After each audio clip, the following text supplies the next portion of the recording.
Está no ar pela Rádio Cultura FM, programa Ponto Final. Edu Mendes, Nério de Brida, Rafael Xavier comentam os assuntos mais polêmicos da semana.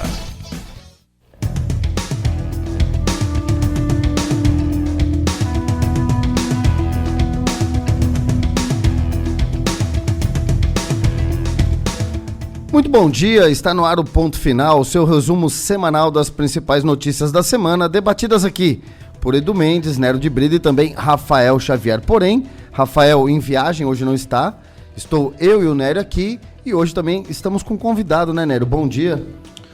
Bom dia, Eduardo, bom dia, ouvintes da Rádio Cultura, bom dia a quem nos acompanha no Ponto Final. Hoje temos um convidado ilustre aqui, que é o Matheus Bornelli. Matheus Bornelli, ele é professor, doutor pela Universidade Federal de Uberlândia. Atualmente ele é de Lavras, perdão. É tudo mineiro, né? É tudo perto. E ele em agronomia, né? E ele atualmente é diretor do Instituto Federal do Mato Grosso do Sul, da unidade aqui de Naviraí, né? Bom dia, Matheus, como é que tá? Bom dia, muito obrigado pelo convite, obrigado, Edu, obrigado, Nério. Prazer enorme estar aqui com vocês. Bacana, Matheus.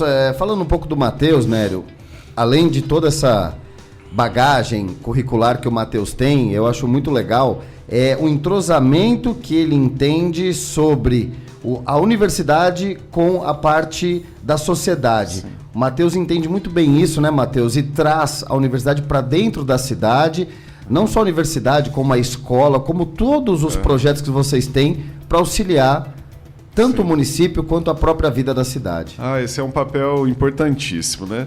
Eu sempre conto que teve um fato que me gerou essa expectativa, que foi lá na Universidade Federal de Lavras. Lá é uma mega universidade, hoje tem mais de 80 cursos de graduação, tem medicina, tem tudo lá. E tinha um especialista que era na área de reutilização de mananciais e de melhoria de rios, que era o fenômeno do Brasil, era aquele professor pesquisador. E a gente saía da universidade, tinha um rio poluído na frente da universidade. Esse fato me marcou, porque como que a gente pode viver numa bolha? Não sei se vocês já pensaram nisso, né? Mas as nossas instituições, às vezes, fazem pesquisa para elas mesmas ou para publicar em artigo científico de revista de alto impacto e não traz benefício nenhum para a sociedade. Então, tentando desconstruir isso um pouco, né? A gente tenta trazer o Instituto Federal assim, para aplicação mesmo. Isso está na nossa lei de criação, mas a gente tem que brigar com isso todo dia. Porque é muito gostoso a gente publicar um artigo, mas muito melhor do que isso é a gente resolver um problema da sociedade e ouvir as demandas locais, né, e tentar transformar o ambiente que a gente vive por meio da ciência e tecnologia aplicada, né? Uma das finalidades da universidade é justamente gerar um conhecimento e também o reflexo de suas pesquisas, reflexo prático, né, pragmático de suas pesquisas, além muro, né? Exato. Então eu sinto essa dificuldade muito na área do direito, que tem muita pesquisa boa. Exato. Por sinal, tem muita ruim também, mas tem muita pesquisa boa, mas ela acaba ficando ali dentro da área acadêmica. Então, a publicação em grandes artigos, às vezes a publicação nem é feita em revistas nacionais para a leitura, é feita em revistas internacionais, inclusive em outro idioma sobre o sistema jurídico do Brasil. Exato. E vejo que isso também acontece Certeza. nas outras disciplinas. Por exemplo, na disciplina da agrária, né? Acontece muito nesse sentido. Exatamente. Também, né? A pesquisa é publicada sobre o Brasil em revistas em inglês, sim, em alemão, em francês. Exatamente. Quanto mais alto o fator de impacto de um artigo, mais distante ele está do produtor rural, né? Na nossa área. Então, isso é inimaginável, né? Isso não pode acontecer. Entrando já nisso também, Matheus, na verdade você, além de preparar o curso de agronomia para Naviraí, eu acompanhei de perto, sim, a execução de tudo isso. Você correu atrás da área, correu atrás de tudo, né? Conta um pouco para quem está nos ouvindo, como foi trazer o curso de agronomia para o município de Naviraí. Não, essa é uma história muito bonita, né? Porque tem muitos parceiros envolvidos, né? Então, nós éramos um campo industrial, né? Por lei, nós tínhamos uma lei, né, que é pelo decreto, que nos colocava como um campus urbano. Mas é um sonho da cidade, né? E sempre foi ter o curso de agronomia aqui. E para isso a gente precisava de uma área para fazenda escola, né? Uma fazenda experimental. Então, nós tínhamos 7 hectares, precisava de mais 43. E para ter esses 43 hectares a mais, nós não tínhamos recurso para investimento. Então, junto, né, quem muito trabalhou por isso foi o prefeito Isauri, o Gervásio Camitani e os seus parceiros, né, Nelson Antonini, o Claudinho da Santa Marta ali. E eles conseguiram articular com o Raul da Mate Laranjeira para fazer um preço mais barato nesses 43 hectares e a Copa Sul bancou, né, esse recurso de 1.300.000, bancou. A prefeitura fez a desapropriação da terra, expropriou e passou por projeto de lei via Câmara, né, de Vereadores, e agora está doado para o Instituto Federal. Então foi um trabalho assim que do início ao fim durou 4 anos. 4 anos, de tramitação, de processo e de tudo mais. Mas graças a Deus, né, final do ano retrasado, aí agora a área é nossa por direito e de fato, né? E o curso já está acontecendo, né, Matheus? Isso, o curso é agora, né? Está formando a primeira turma no final desse ano. Que bacana. Então já estamos fechando o ciclo, né? Completando 5 anos do bacharelado em agronomia. E a primeira turma está formando, inclusive agora, dias 31 de agosto, 1 e 2 de outubro, nós vamos passar pela avaliação do MEC, né, de reconhecimento de curso. Estamos numa expectativa, né, preparando a casa para receber os avaliadores. Mas a gente tem plena convicção de que tá no caminho certo, né? A gente não vai ter problema com reconhecimento, não. A gente só está na dúvida se nós vamos ser nota 4 ou 5, pelos parâmetros ali, que são as maiores notas, né? Então, vamos lá, vamos firme. Todo começo é complexo, né? Até você se adequar, entrar nas normas, né? E aprender também. Você acaba aprendendo durante o curso, né, Matheus? Demais. O nosso projeto pedagógico, a gente já está vendo que algumas coisas que a gente pensou lá atrás não se adaptaram. Certo. Então a gente já está, né, renovando, né, o projeto pedagógico. Ô, Nery, uma coisa que é interessante foi esse envolvimento da própria sociedade local com o curso, porque assim, o IFMS sozinho não conseguiria comprar área, dispor de tudo. E aí teve engajamento maior, talvez pela Copa Sul, né? Dessa vontade de ter o curso em Naviraí. É verdade. E é interessante porque é o tipo do curso que é essencialmente vinculado à nossa área a área de atuação, de produção aqui da região de Naviraí. Então são cursos como esse mesmo que tem que se instalar aqui, né? Então, na UEMS também discutia sobre a possibilidade de instalar cursos na área biológicas, cursos de enfermagem, cursos de farmácia, tal, que também seriam interessantes, né? Mas o espectro maior aqui é justamente na área agrária, e é o que acaba tomando envolvendo aí tanto a sociedade quanto a universidade para expandir o relacionamento entre a pesquisa e a produção agrícola. Sim. Eu acho que isso realmente é o mais importante da universidade. Mas é interessante a gente lembrar que não tem só o curso de agronomia, né? Tem o curso de processamento de dados, que é, por sinal, um curso também muito bacana também. E tem projetos, né, que lançam para a indústria, né, que estabelece parcerias com a indústria, né, Matheus? Nós temos essa outra graduação, né, que se chama Tecnologia em Análise e Desenvolvimento de Sistemas. Então, tudo que é essa parte de TI, né, de desenvolvimento de software, de programação de novos aplicativos, novos sites, a gente consegue fazer, né? A gente está, inclusive, registrando o primeiro software agora, que foi um software em parceria com a Gerência de Assistência Social aqui do município. Olha um problema que eles tinham, né, de entrega de cestas básicas. Então, determinada área da gerência de saúde ia lá e entregava. Aí depois vinha outro, entregava também. Aí depois vinha outro, deixava 2, 3 famílias sem atender e entregava 3 vezes para a mesma família. Não por falta de controle, mas por falta de comunicação entre os entes que entregavam as cestas básicas. Por que não desenvolver um produto para isso, né? Um software? Para a gente ter um histórico, para a gente ter um controle, saber dia certinho de entrega. Desenvolvemos esse software que está sendo registrado agora.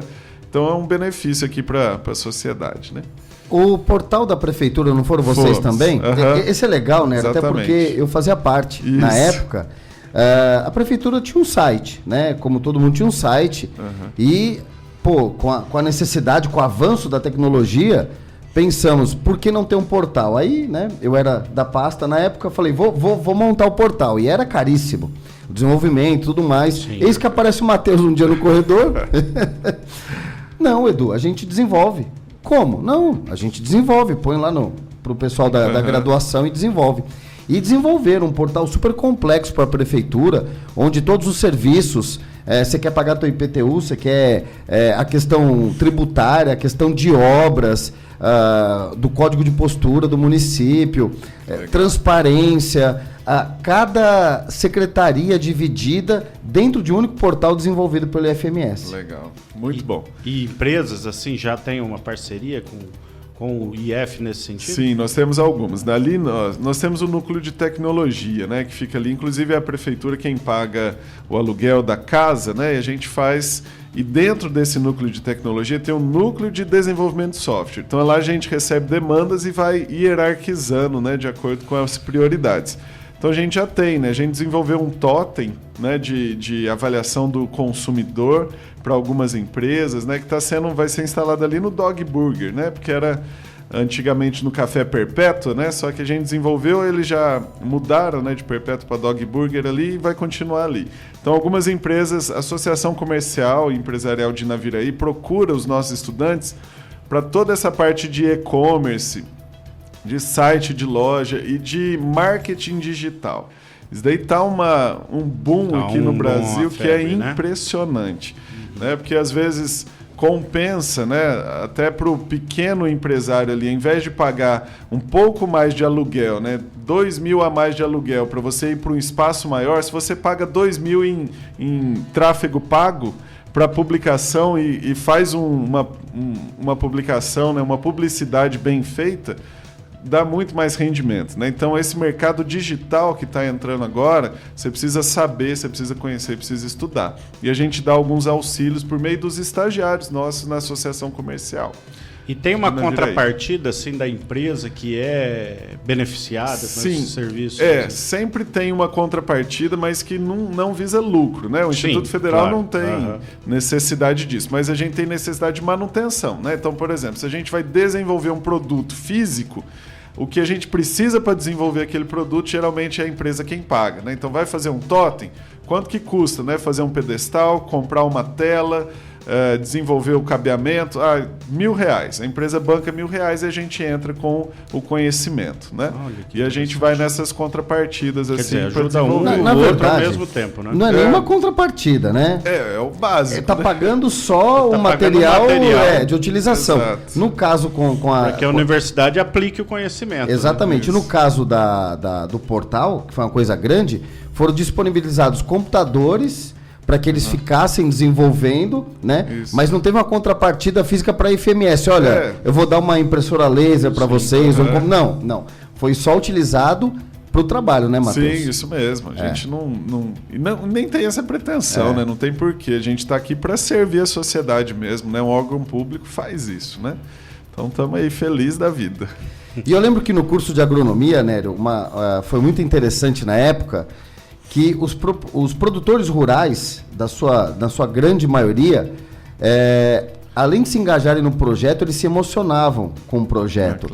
Né? Eu lembro até de uma fala que eu tive com o Gerva num dia lá na Copa Sul, nada a ver com o projeto, ele falando, cara, a gente tem que mandar nossos filhos, a gente tem que mandar as pessoas daqui para mais de 1.000 quilômetros de distância para fazer um curso que a gente podia ter em casa. E agora nós vamos ter. Então o envolvimento da sociedade nesse sentido, Nério, é da compreensão da grandeza do curso dentro do seu próprio município, né? Exato. Exato. E impressiona-se a nota que possivelmente ele possa já tirar no MEC, né? Você vai ver, vai ser chique.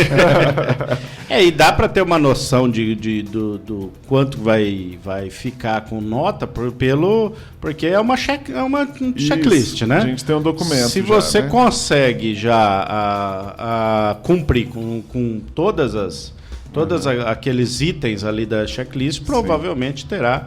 Aí vai sobrar só a parte mais subjetiva do avaliador. Mas você consegue ter uma noção se pelo menos nota 4 você vai ter. E uma nota 4, por exemplo, um curso que começou... Recente, você tá é um notaço, Feliz né? da vida. É um notaço. Inclusive, né, o Daniel deve estar nos ouvindo, o coordenador do curso, ele já decorou um instrumento avaliativo do MEC, sabe a pontuação nossa de cabo a rabo, né? Nós vamos ter uma reunião agora às 10 com o nosso procurador institucional, com o diretor de graduação, porque está na iminência, né, de receber a avaliação aí do MEC, mas a gente consegue, porque grande parte dos parâmetros é de documentação, assim, nós temos tudo registrado, né, nosso projeto pedagógico, as atas dos colegiados, as reuniões que nós fazemos, o corpo docente do Instituto, assim como da UEMS, da UF também, é majoritariamente de dedicação exclusiva, né, então a gente está lá. Todos os nossos professores são dedicação exclusiva, então estão só para trabalhar no Instituto Federal. E a estrutura nossa é que a gente ainda peca um pouco, né? Porque nós não temos o nosso campus ainda feito, alguma estrutura assim mais avançada de laboratório na área de agrários, nós não temos. Então deve ser nessa parte que a gente vai ser um pouco penalizado, mas que não deve refletir muito, não. Nério, só saindo um pouquinho do assunto, respondendo aqui alguns ouvintes, pessoal...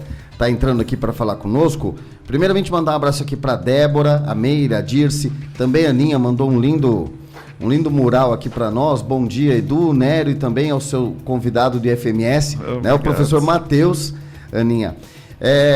E eu queria mandar um recado também. O Charles fez uma pergunta. Edu, vocês vão comentar a pesquisa do Datafolha, tudo mais? Charles, já vou deixar um anúncio aqui para os ouvintes. A partir da próxima semana, da próxima sexta-feira, que acabam aí todas as convenções coletivas, o programa vai tentar não influenciar politicamente as pessoas. Até porque momento eleitoral, né, Nério? A gente vai dar uma pausa com relação a comentários políticos. A nossa ideia é trazermos convidados com assuntos interessantes. Vamos falar, sim, de política, de prazos, trazer aqui o juiz eleitoral, tudo mais. Mas nós vamos... não tecer comentários com relação a isso, né, Nério? vamos tentar não entrar nessa linha de preferência, né? Claro. E até mesmo de críticas pesadas, né? A gente até porque o nosso programa, acho que o ouvinte já se acostumou, a gente não faz críticas vãs, né? Críticas aí... ao Léo. A gente argumenta, né? Quando a gente fala sobre um determinado ponto a respeito do governo, ou do candidato A ou B, ou da figura pública, a gente realmente argumenta por que nós pensamos dessa forma. Vai continuar assim, mas em relação aos candidatos até um pouco mais leve, justamente... Até para não ter punições, né? Não bem-vindas, né? Na verdade, a gente até poderia, né, Nério, fazer alguma coisa do gênero, mas para que influenciar o eleitor dessa forma? Deixa cada um... A gente aqui, Matheus, sempre vai para a política nacional, até para não entrar na esfera local, né? De forma abrupta. E, queira ou não, de agora em diante, eu acho que é mais um programa de informação dessas coisas. E, claro, alguns fatos relevantes a gente acaba... comentando aqui no programa. E hoje temos aqui a grata satisfação de receber o professor Matheus, do Instituto Federal, que está conosco aqui, ficará o programa todo falando do FMS, falando dos cursos e falando do que pode vir por aí também no FMS. Agora, o FMS tem uma coisa que é muito legal, Edu. Ele também tem o segundo grau. Isso. E ele tem o segundo grau em agronomia, né? E informática. Quer dizer... Ele já prepara, se o acadêmico ali decidir seguir uma das linhas, a decisão dele pode ser lá no final do primeiro grau, né? Do fundamental, para ingressar no Instituto Federal e já começar dentro da área dele, desde do segundo grau. Mas só uma pergunta, aí já nessa tua fala, Nério, Mas esse aluno do segundo grau, ele já sai com um curso técnico? Exato, exatamente.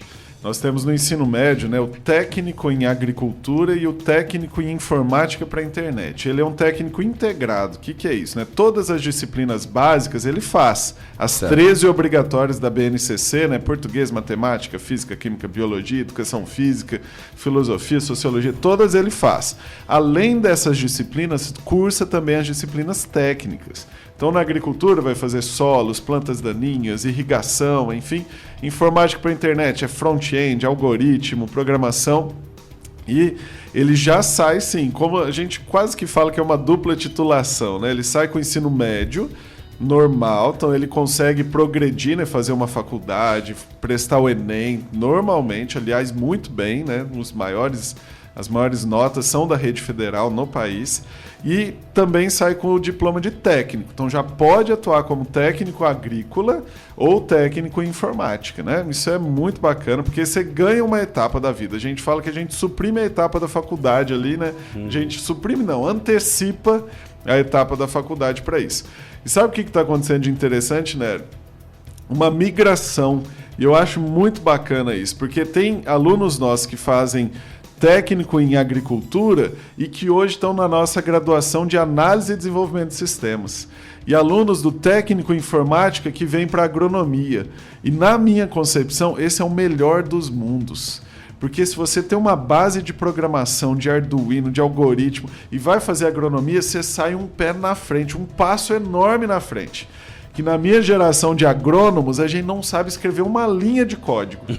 A gente não sabe programar um aplicativozinho de fazer conta. Não sabemos. E hoje uma das áreas mais avançadas em tecnologia é justamente a área o agrária. agronegócio. Então, se você está nessa parte, já você tem noção de programação, você sabe, você vai fazer agronomia, cara, é o melhor profissional que a gente está esperando. Então, daqui uns 3, 4, 5 anos que vai estar formando esses primeiros que fizeram conosco o médio e agora estão no superior, vocês vão ver o profissional que vai sair. Meu filho mais velho, ele estudou no IF, né? Uhum. E hoje ele está fazendo engenharia mecânica e ele queria...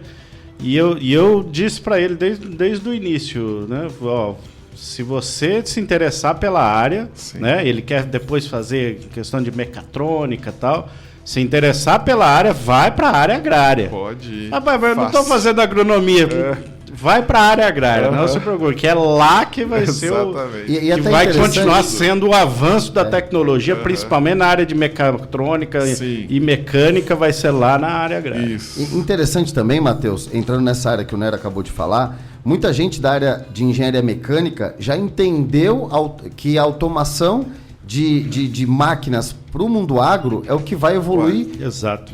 Principalmente no Brasil, né? Principalmente no Brasil, porque o que acontece? Hoje nós temos a migração de montadoras de automóveis para outros países, até por interesse do mercado mundial. Sim. Mas a questão agrícola no Brasil cresceu tanto que o desenvolvimento dessas grandes máquinas e tal estão sendo feitas aqui, né, Matheus? Estão chegando novas empresas, né? Nós fizemos um dia de campo, né? Foi há 2 meses.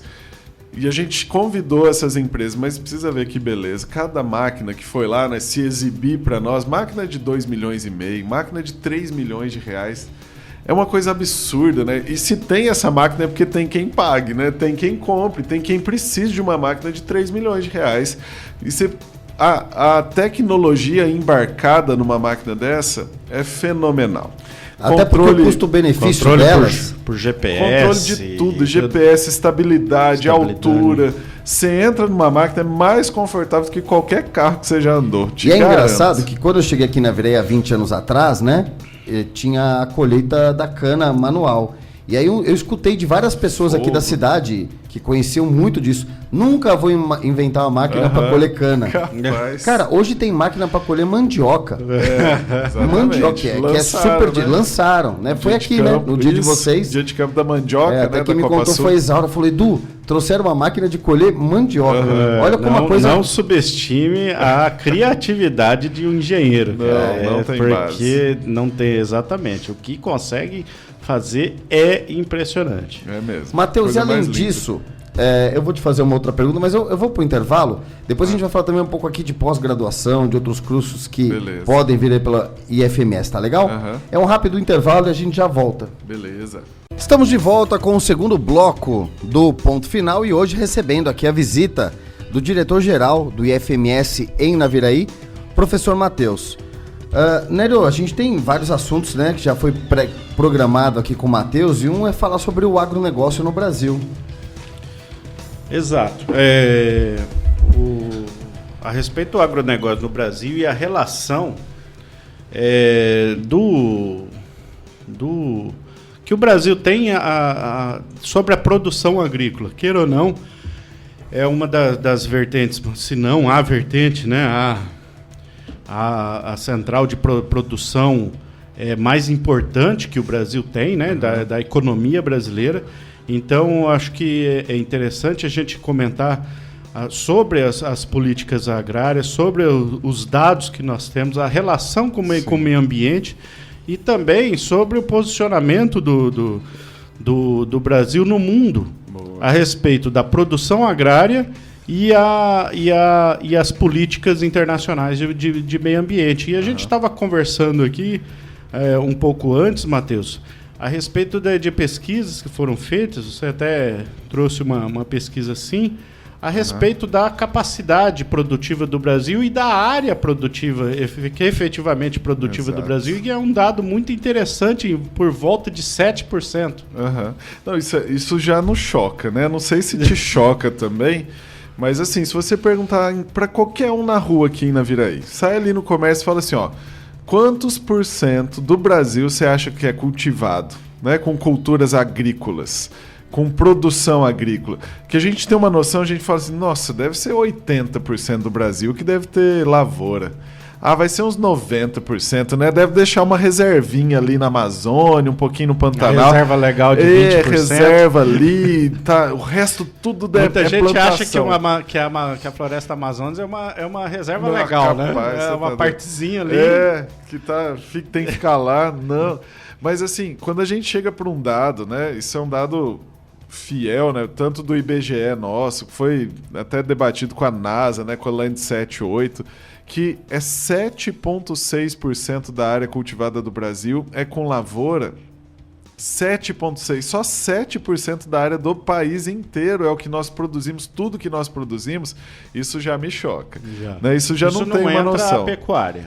Não, a pecuária entra ali nas pastagens, dá mais 12%, algo assim.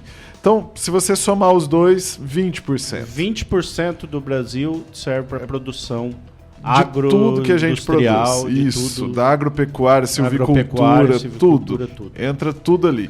Então isso já é impressionante demais, né? E se a gente fizer o raciocínio inverso, quer dizer, né, que ali, se você tirar as terras de cidade, né, tudo que já foi construído, 66% do território nacional está preservado como era na época de Adão e Eva, né? A gente até brinca. Então lá, Adão e Eva, quando descobriram o mundo, o Brasil ainda está com 66% da área preservada do jeitinho que está. E um dado que mais me impressiona ainda é a Amazonas, o estado do Amazonas, né? Que está dentro da floresta amazônica. Se você tirar tudo que é cidade de lá, plantação, tudo está dentro de 3% do estado. 97% do estado do Amazonas está intacto, do jeitinho que sempre foi. Então isso já muda uma concepção que nós temos, né? Que a gente é sempre bombardeado com notícias assim, ó, a Amazônia está pegando fogo. Vem um Macron lá da França falar que estão destruindo a Amazônia para produzir soja. É claro que tem criminoso lá, né? É claro que tem gente que tem que ser combatida, os incêndios têm que ser controlados, não tenha dúvida disso. Mas quando a gente perde a concepção do todo, a gente acredita em falácia, né? A gente acredita que o Brasil tá sumindo com as suas áreas de floresta. Não é isso. O Brasil é referência mundial em conservação de áreas preservadas. Referência mundial. Quer dizer, atualmente é verdadeiro o fato, ou seja, não é uma fake news, de que o Brasil é o país com a maior preservação Não tenho dúvida. natural no mundo. Uhum. Você vai ver assim, né? E olha que ainda é interessante Tanto assim,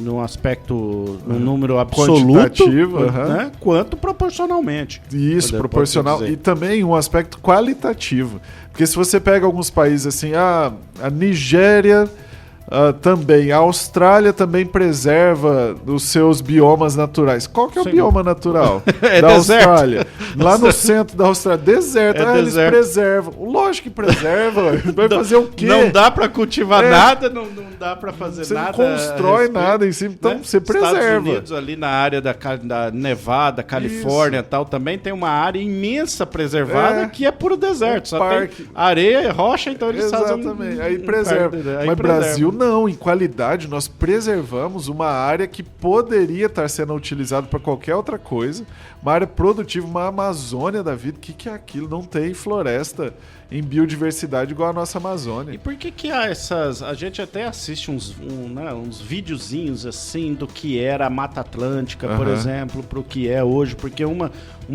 das questões muito fortes assim na questão ambiental é a Mata Atlântica. Sim. A Mata Atlântica houve uma diminuição sensível, né? Foi sim. Foi a mais explorada, principalmente né? dos últimos 70 anos, isso, né? Porque tá no litoral, né? O litoral brasileiro é o que foi mais povoado. Então isso daí, com certeza, com o avanço, né? Tanto que o problema que o Brasil enfrentou nas décadas passadas foi da interiorização da agricultura, né? A Revolução Verde, que nós chamamos da época de 1950, 60, 70, foi tirar a nossa noção de que o Brasil era só litoral, né? Você vê que as nossas principais capitais estão ali no litoral, no máximo ali no centro-oeste, né? E no sudeste, né? Na verdade, e agora passar a concepção de que o agronegócio brasileiro deveria entrar também para o centro-oeste, norte e aspectos ali do sul, né? Então, isso foi feito na Revolução Verde. E tem uma história bem bacana, assim, que tem uma empresa, né, brasileira de pesquisa agropecuária, a Embrapa, que foi fantástica para essa evolução. Tem o Alisson Paulinelli, ele era ministro de Estado de Agricultura do Brasil. Já conversei com ele, assim, né? Tive a grata satisfação de conhecê-lo pessoalmente, ele é vivo. Esse ano passado você viu que ele foi indicado para o Prêmio Nobel da Paz. Foi a única indicação brasileira para o Prêmio Nobel, não ganhou, né? Já saiu o resultado, mas ele foi indicado. Por quê? Porque ele entende que quando a gente mata a fome do mundo, nós promovemos a paz. E como que ele fez isso? Criando a Empresa Brasileira de Pesquisa Agropecuária. E lá em 1950, quando ela começou a ser pensada, nós precisávamos de pesquisadores. E ele fez uma chamada nacional, nós precisamos de 150 doutores para trabalhar na Embrapa. Vai ser contratado. Sabe quantos doutores vieram? 150 que precisava.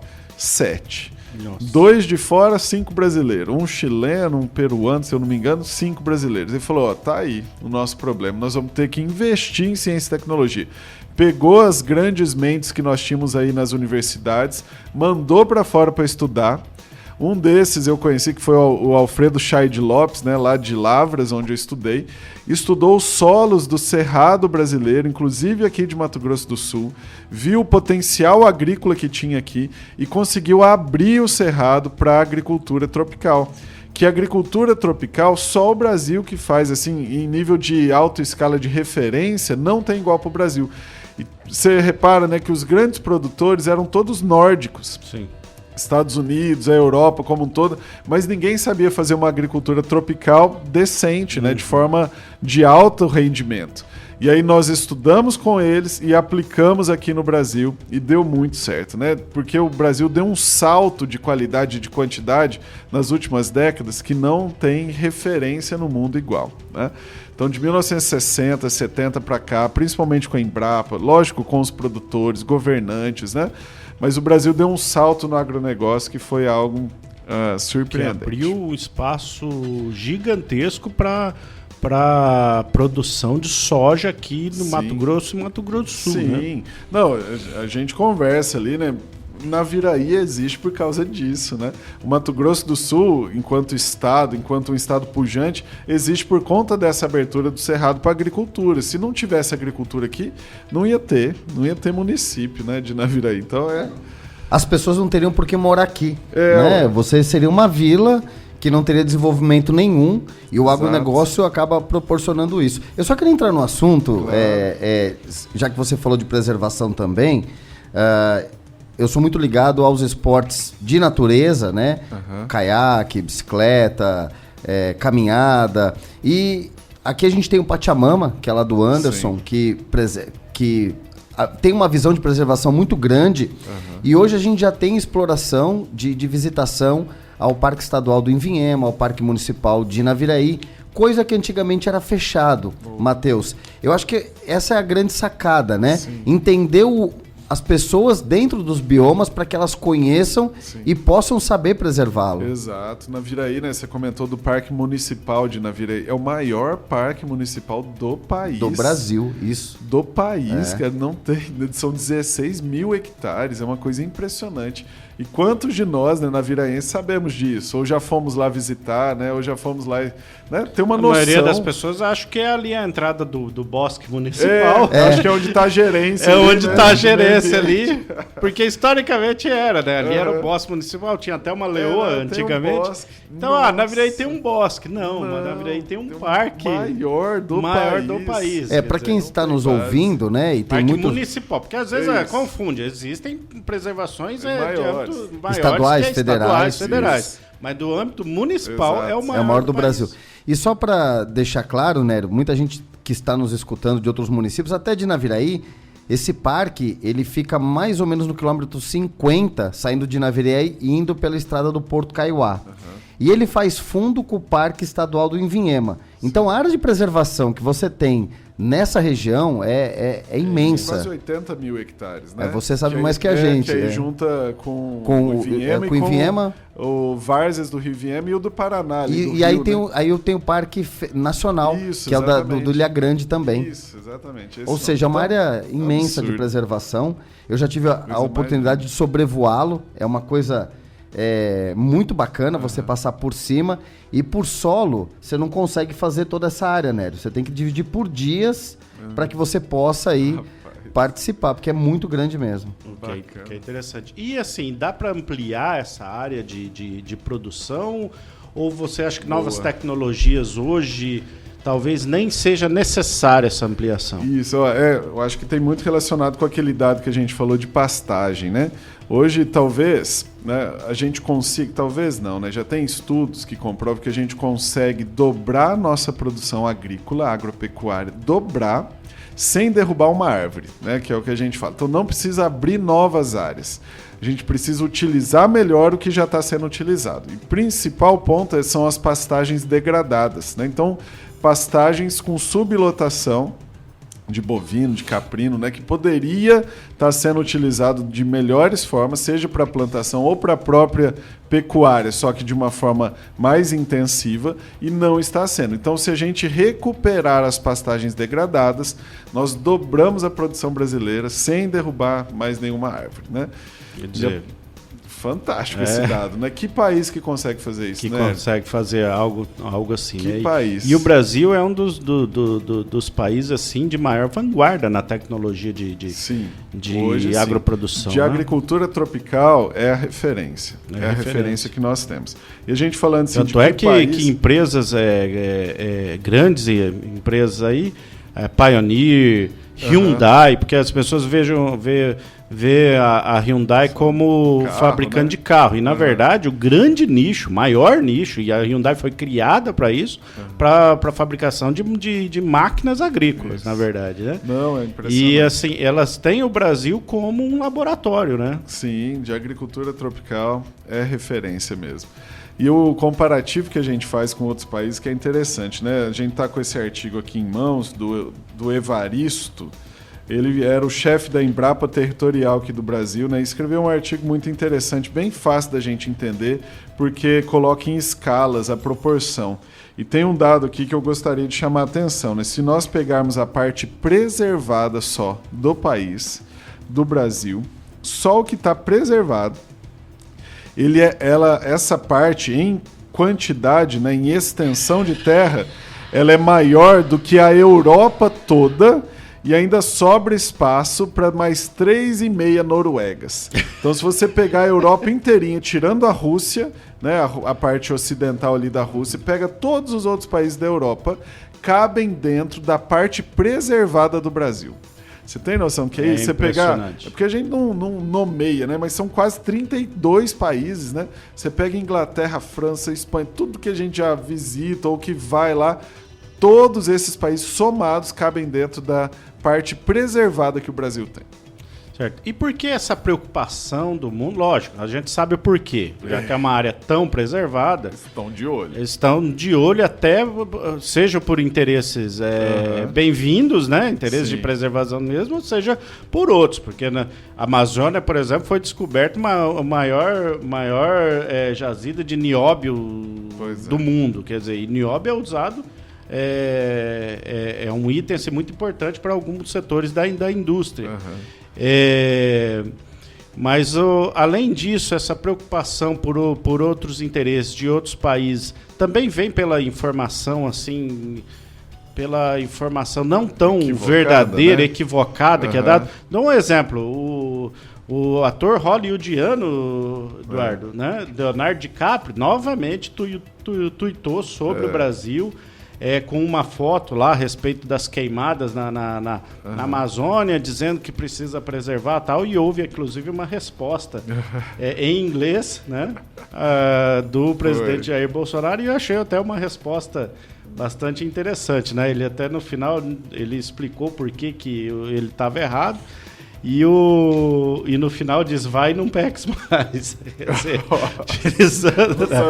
Mas as pessoas, veja, tirando um ou outro, sem pesar aí questão política, na primeira tuitada do ator Leonardo DiCaprio, ele usou uma foto de 2003. Exatamente. Né? E sabe o que é interessante, né? E dessa vez também uma informação que não é tão verídica. Por que isso chega dessa forma lá fora? É mídia nacional também. Infelizmente, a gente tem aí uma questão de necessidade de afronta de determinados governos. Eu aqui não estou defendendo ninguém, tá? Sim. Mas que acabam levando a isso, né? A essa exacerbação de situações que não existem. Uma coisa que até... Não que esteja tudo mil maravilhas de preservação. Não. Temos problemas em todo lugar. Talvez tenha que melhorar. Você pode... Não, mas só para terminar, né, esse comentário, eu lembro que na época que começaram a atacar, e o Leonardo DiCaprio fez isso logo no início do governo Bolsonaro também, a Tereza Cristina começou a ficar em evidência, não falando de agronegócio, e sim defendendo a questão ambiental. Até cogitou-se, no primeiro ano de governo já do Bolsonaro, juntar a pasta, isso, né, a grosso modo, juntar a pasta de meio ambiente com a pasta de agronegócio, tamanho era a maneira que a Tereza Cristina mostrava a defesa do meio ambiente. Então ficou uma coisa tão ridícula e o mundo comprou essa ideia, Matheus. Comprou, isso que é absurdo, né? Eu acho que pelo menos no início a gente falando aqui internamente, a gente tem uma divisão muito clara entre direita e esquerda. E toda a pauta, vocês sabem melhor que eu, é cooptada por partido político, né? Então, assim, isso é um problemão. Então, a gente falar numa rádio aqui, falar assim, eu sou a favor do agronegócio, só de você falar isso, eles já te taxam que você é direitista.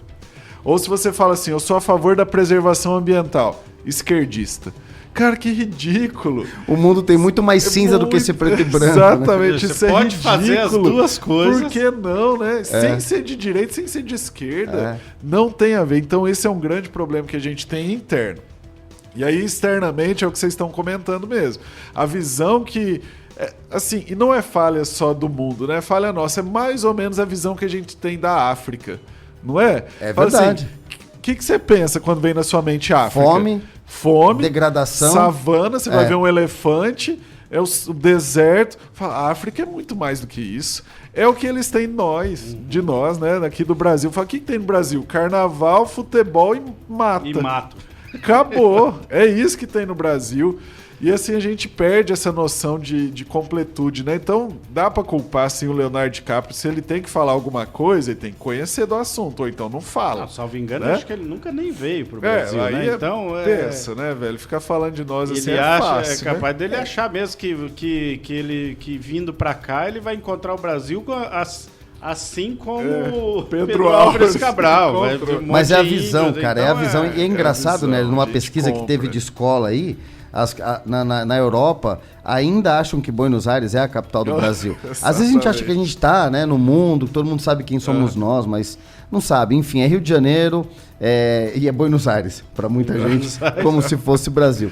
Matheus, a gente está chegando no final do programa, né? Mais alguma questão de resposta para o Matheus? Olha, eu queria que o Matheus também comentasse a respeito da política de meio ambiente do Brasil. O que você acha? O Brasil, nos últimos anos, tem realmente feito alguma coisa? Digo de política mesmo, não de governo. Mas tem atuado ou ainda tem muito por fazer, muito a ampliar? Como que você enxerga essa hoje, questão? Né, a política ambiental brasileira, a lei de conservação, é uma das melhores do país. Do país, né? Do mundo. Se é do Brasil, é uma das melhores do mundo, né? Nós tivemos um grande avanço no governo Dilma, isso que é interessante, né? Governo de esquerda, governo de direita, e todos avançam nessa questão ambiental, né? Que foi com o Aldo Rebelo, né? Que foi o novo marco que nós temos da política florestal brasileira.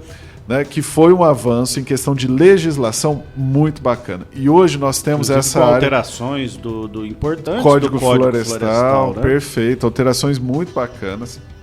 E esse avanço está sendo feito. Né?